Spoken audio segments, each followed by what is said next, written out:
My study 123 YouTube channel. Recently পাকিস্তানে হামলা চালিয়েছে এমন একটা গুঞ্জন কিন্তু ঘটতেছে এবং সব দেশে প্রায় নিউজ চ্যানেলে সেটা কভারেজ পেয়েছে এবং সেই হামলায় বহু হতাহতের সংখ্যাটাও রয়েছে।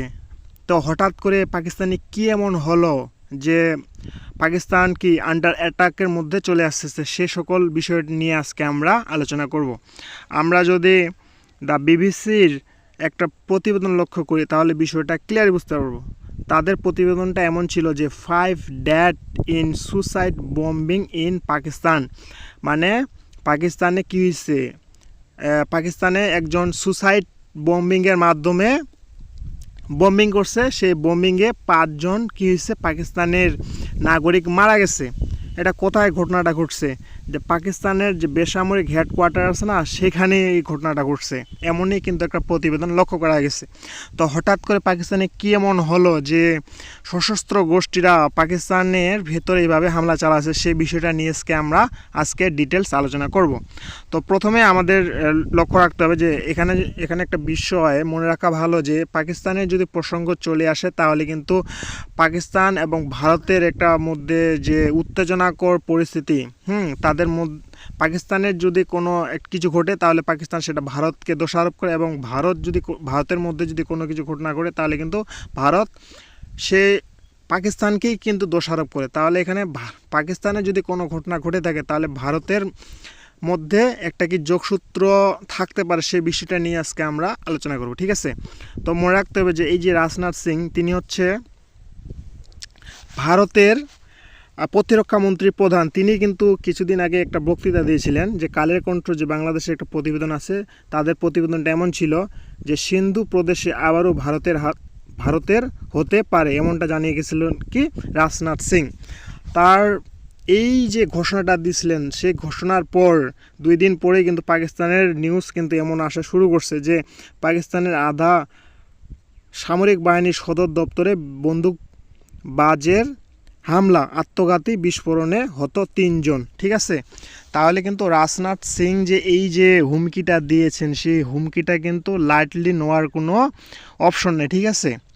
এখানে তার এই বক্তৃতা দেওয়ার পরেই যেহেতু এই ঘটনাটা ঘটছে, তাই অনেক রাজনীতিবিদ বা যে পলিটিক্যাল যারা বিশ্লেষণ করে তারা এই যোগাযোগটাকে এক করে দেখতেছে, ঠিক আছে। আমরা যদি এশিয়ান নিউজে একটা প্রতিবেদন লক্ষ্য করি, তারা বলতেছে বিষয়টা এমনভাবে যে পাকিস্তানের যে আধা সামরিক বাহিনীর সদর দপ্তরে বন্দুকবাজের হামলা, আত্মঘাতী বোমাও বিস্ফোরণ হয়েছে। এখন পর্যন্ত 3 জনের মৃত্যু হয়েছে বলে জানা গিয়েছে। সোমবার 7 সকালেই পেশোয়ারের আধা সামরিক বাহিনীর সদর দপ্তরে হামলা চালায় 2 হামলাকারী। মানে এখানে আধা সামরিক বাহিনীর সদর দপ্তরে হামলা চালানো কিন্তু চারটিখানি কথা নয়, ঠিক আছে। তারা বলতেছে যে হামলাকারীরাই আত্মঘাতী বিস্ফোরণ ঘটায়। বিস্ফোরণের জেরে এখনও পর্যন্ত 3 জনের কী হয়েছে, মৃত্যু হয়েছে। কয়জনের? 3 জনের। এবং নাম প্রকাশে অনিচ্ছুক এক পুলিশ কর্মকর্তা জানিয়েছেন, প্রথমে এক জঙ্গি আধা সামরিক বাহিনীর সদর দপ্তরে বিস্ফোরণ ঘটায়, তারপরে সেখানে বিশৃঙ্খলা তৈরি হয়। সেই সুযোগ নিয়ে একাধিক জঙ্গি আধা সামরিক বাহিনীর সদর দপ্তরে ঢুকে পড়েছিল। এখনও পরিস্থিতি নিয়ন্ত্রণে আসেনি। গোটা এলাকা ঘিরে রাখা হয়েছে। প্রাথমিকভাবে মনে করা হচ্ছে সদর দপ্তরের মধ্যে এখনও কয়েকজন জঙ্গি রয়েছে। তাহলে এই যে পাকিস্তানে যে তাদের যে আধা সামরিক বাহিনীর যে হামলাটা হলো, তার মানে এই হামলাটা কিন্তু কোনো যে সাধারণ কোনো পাবলিক প্লেস নয়, সেটা কিন্তু একটি আধা সামরিক বাহিনীর একটি কি সদর দপ্তর। তাহলে এই বিষয়টা যে সহজভাবে নেবে এমনটা কিন্তু নয়। সে কারণে আমার যতটুকু ধারণা, হয়তো পাকিস্তান এটাকে ভারতের হাত রয়েছে এমনটা কিন্তু কি দাবি করবে, ঠিক আছে।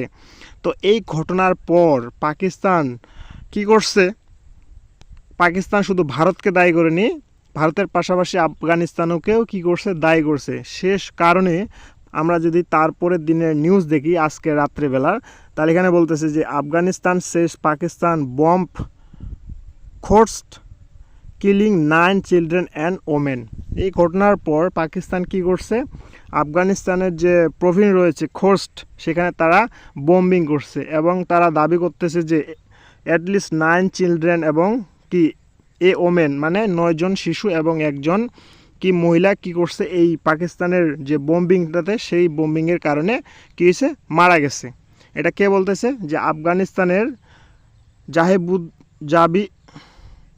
জাবিদুল্লাহ Mujahid, the spokesperson of the Taliban administration said on Thursday that the attack took place at midnight, মানে সেটা রাত্রিবেলা এই ঘটনাটা ঘটছে। তাহলে এই যে পাকিস্তানে হামলা হইল, ভারতের যে প্রতিরক্ষা মন্ত্রী ঘোষণা দিল, সেই ঘোষণা দেওয়ার পর পাকিস্তানে হামলা হয়েছে, আবার পাকিস্তানে হামলা হওয়ার পর পাকিস্তান আফগানিস্তানে বোম্বিং করছে, তার মানে বিষয়টা কিন্তু লাইটলি নেওয়ার কোনো অপশন নেই, ঠিক আছে।